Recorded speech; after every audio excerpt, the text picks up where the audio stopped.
प्रेम म्हणजे फक्त I love you म्हणणं असतं का? प्रेम म्हणजे वेळ देणं, समजून घेणं आणि कधी कधी स्वतःचा इगो बाजूला ठेवणं. आज बोलूया ना जाने कौन आ गया बद्दल. असा एक रिलेशनशिप ड्रामा जो विचारतो, आजच्या सोशल मीडियाच्या काळात प्रेम खरंच टिकतंय का?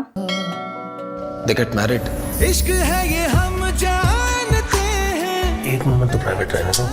कच्चा कच्चा खा जाऊंगी तुम्हें.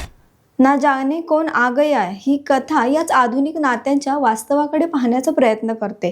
दिग्दर्शक विकास अरोरा यांनी आपल्या पहिल्या चित्रपटात एक शांत, भावनिक आणि थोडा चिंतनशील दृष्टिकोन ठेवण्याचा प्रयत्न केला आहे. जतीन सरना आणि मधुरिमा रॉय यांच्या पात्राचं नातं सुरुवातीला स्थिर आणि प्रेमळ वाटतं, पण त्यांच्या आयुष्यात अचानक येतो एक तिसरा व्यक्ती, प्रणय पाचोरी यांचं पात्र.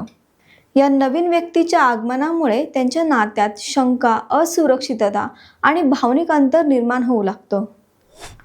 शेवटी न जाने कौन आ गया एक साधा आणि महत्त्वाचा प्रश्न विचारतो.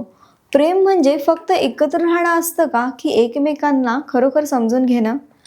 आणि कदाचित याच प्रश्नाचं उत्तर शोधणं हा चित्रपटाचा खरा प्रवास आहे.